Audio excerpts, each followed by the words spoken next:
Hey, welcome back. It is the working man, Eric Arnold, the Big E, on Sunday. On Sunday. Why are we making all these episodes this weekend? Well, my wife's working this weekend, so I'm left to my own devices, and so I guess I'll work, and that's what I'm doing. I'm punching out games for you. Well, for me too. Mostly me. You're just kind of an afterthought, frankly. But that's the way it is here in the sports barn, the MLB barn, on the May Day, 1st of May. I guess that's a communist holiday, right? So I guess all good communists take the day off and carry red flags around and march in the streets. Do they still do that sort of stuff? I don't know. At any rate, 4 games for you today. 4. You know, we had a good day yesterday, another winning day.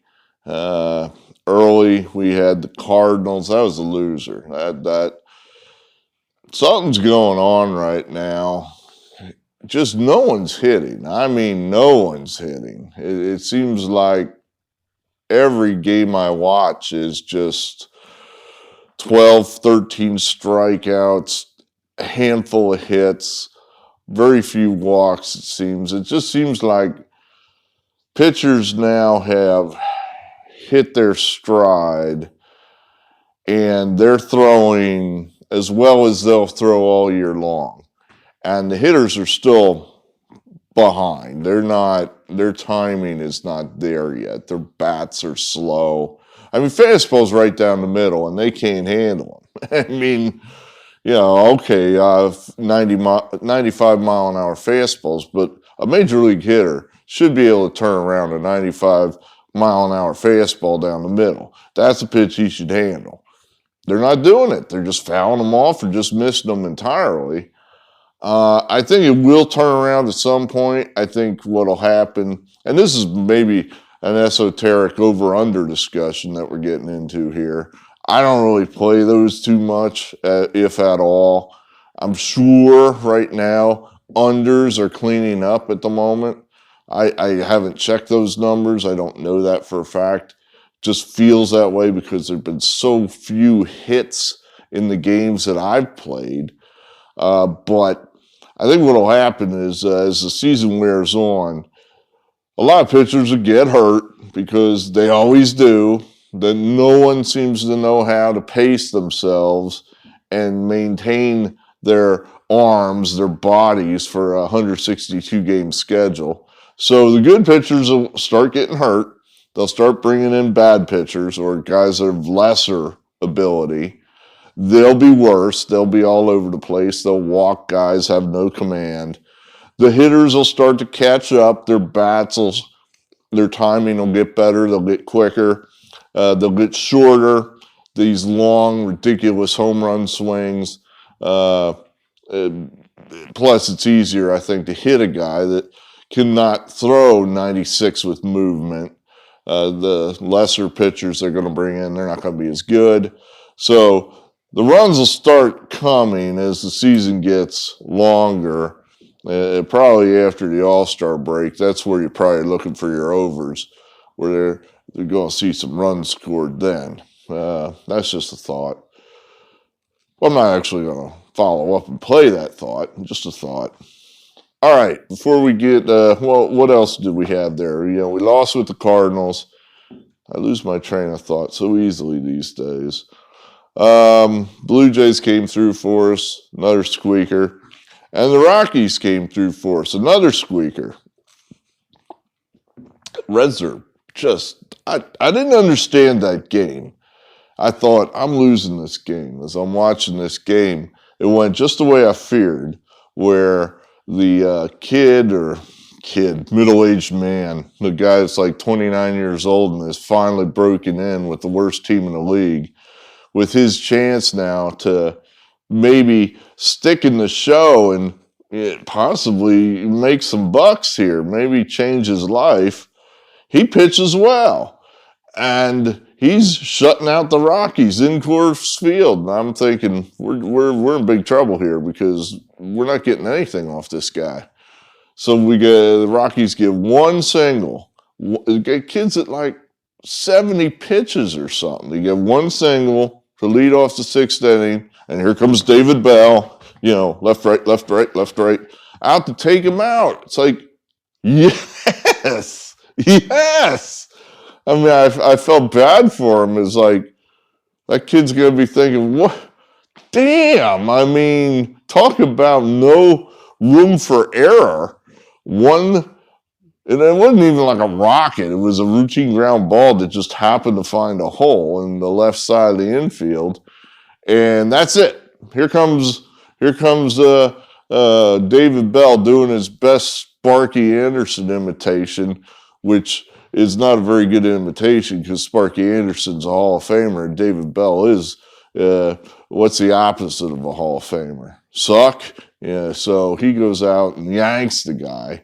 And the baseball gods immediately punish the Reds and reward me by opening up the floodgates, and we get our 4 runs, which is enough, and we win the game. So, David Bell,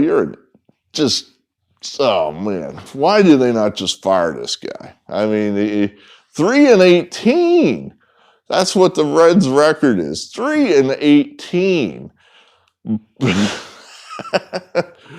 Oh, talk about a dead team.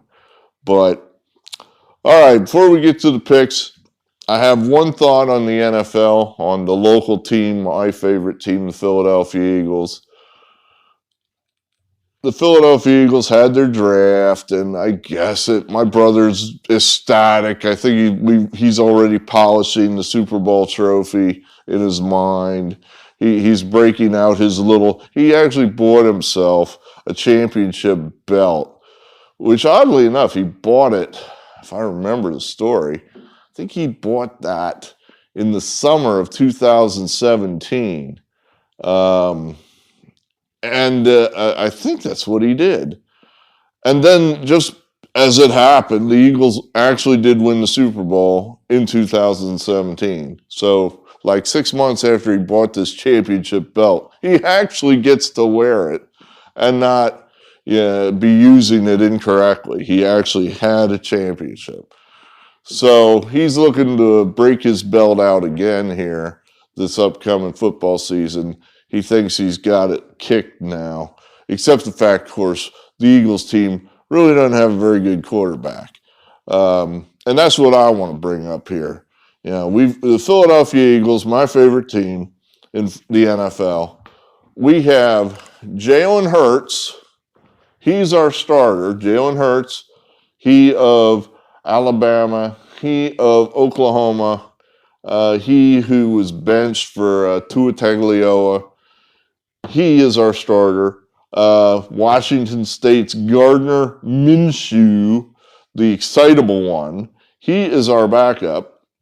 Apparently we signed as an unsigned or undrafted guy, the quarterback from Nevada. Apparently he didn't get drafted.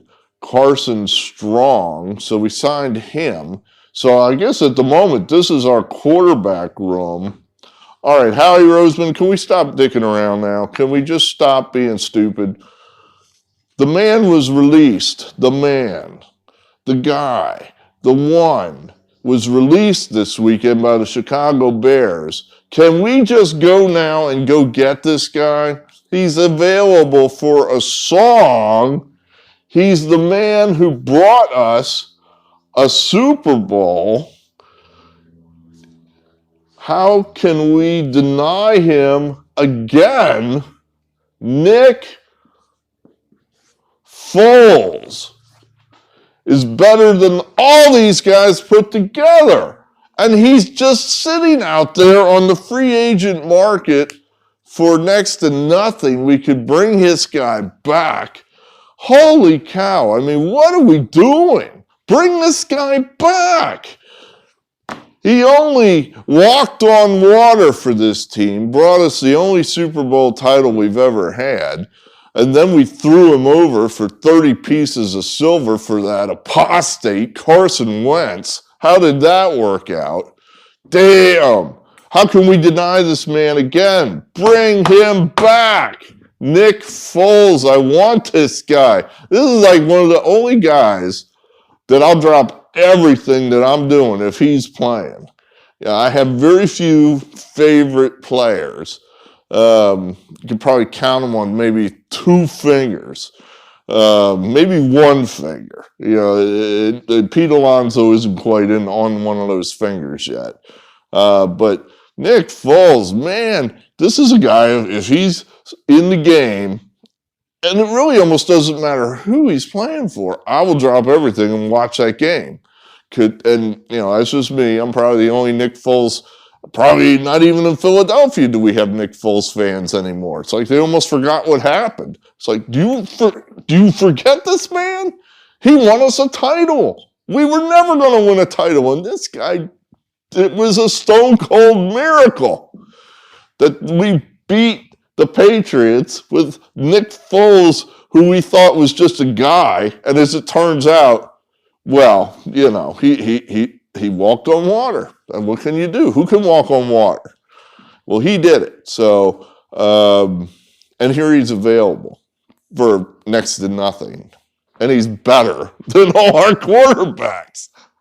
This makes too much sense. I don't understand. Make this happen, Howie Roseman. Make this happen. All right, baseball. Back to baseball. Yeah, like I said, so we're grinding it out here. We're up about 5.5 units for the season so far. So we're grinding out the working man. All right, I talked myself into a couple of these picks, which is probably dangerous, but maybe I'm starting to believe my own bullshit. The Astros, we've been back and forth on this series, and we've been right every time. But the model loves the Astros here. I think we're catching value, you know, at a plus 140. These are very even teams. This has been a very, pretty even series. In fact, it probably is tilted a little bit to the Houston side. In other words, the Houston won 11-7. Then they were a 1-run loser yesterday. They could have very easily won that game. They just ran into some pretty good pitching, and just 1 or 2 bounces didn't go their way, and ended up losing. This has been a dead even series, I would say. We're catching 140. I'll take my chances here. I think we're getting paid to play a good team here, and we'll take the Astros. Talked myself into this one, but I think we're on the right side with this one. The White Sox have been scuffling. However, they got Robert, or is it just Robert? Luis Robert back into the lineup. He's probably one of their best players. He was hurt. He missed some time, but he looks healthy now. I mean, he had a home run yesterday, so he's back in the lineup. That gives them a lot of credibility suddenly, offensively, much more than they had. I think the Angels are starting to spin sideways. It looks like they couldn't hit Vinny Velasquez yesterday. If you can't hit Vinny Velasquez, you can't hit anybody. Vinny Velasquez is not good. Just saying. He was never good with the Phillies. And if you're not good with the Phillies, then you're not good anywhere. So he went off, and he's 6 innings a guy pitches, and they didn't touch him. Whoo! So I'm thinking, well, Dallas Keuchel's terrible. Well, Vinny Velasquez is terrible. So I'm thinking Dallas Keuchel might be okay today. He likes to pitch against the Angels. He likes to pitch in the what do they call that place now? Cellular Field. He likes to pitch there. The White Sox at even money against the Angels. I think we're getting some value here. I really think we're catching some value here with the White Sox at home no less. We're going to take a shot here with them. I don't know how you don't come right back with the Rockies. They play fantastic at home. Um, they're not a great team, but when they're at home, they are. And the Reds are just a mess. I mean, Joey Votto's hitting like literally 100. He's literally hitting like 120, and they drop him in the middle of the lineup every goddamn day. If that isn't cause for David Bell to be fired, I don't know what else is. I mean, I don't know what you got to do in Cincinnati to get fired. Is he simply under contract for so long, for so many dollars that the cheap ass owner won't eat that money? In other words, well, if I fire the guy, I still got to pay him. Dude, you could bring in Lou Brown from the tire store, just like major leagues, and pay him a freaking $15 an hour, and he would be a better manager than David Bell. Come on. What are you guys doing? You could bring in anybody to manage that team, and he would be better than David Bell. It's embarrassing. I feel bad for the Flamingo Kid and Chuck Armstrong.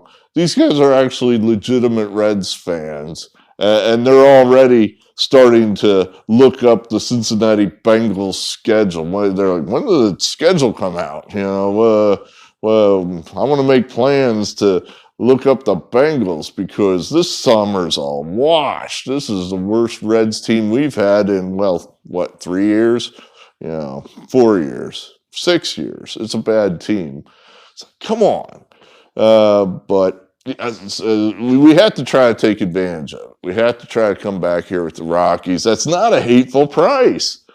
Getting a good home team here against just right now, it's just a disaster of a team, the Reds.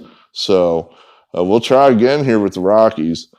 The model of this game, and I was a little like, what? Come on. The model wants to play in the Nationals, and I'm kind of, all right. The Giants play the Dodgers next. I think it's possible that perhaps they're just maybe mentally taking this game off and thinking about the Dodgers. It's possible. I don't like the price. It should be much higher. The Nationals have that Josiah Gray going. So if that's where you're at, in other words, he was the centerpiece of that Scherzer trade. Remember that? He's a Dodger prospect. So him and the catcher Ruiz, I guess, were the centerpieces of. Is that right? Ruiz, or I'm something's wrong there. I can't think. There was a catcher, and I can't think of his name. Keibert? I'm getting mixed up. At any rate, the catcher and this guy Gray were the centerpieces of the Scherzer deal. So he's supposed to be good. He hasn't been good, but he's still young. So you might be thinking, well, he's going to start rounding into his own. Well, he hasn't. But today could be your day. This is a good spot for him. I'd like to get more than whatever it's listed here, 152.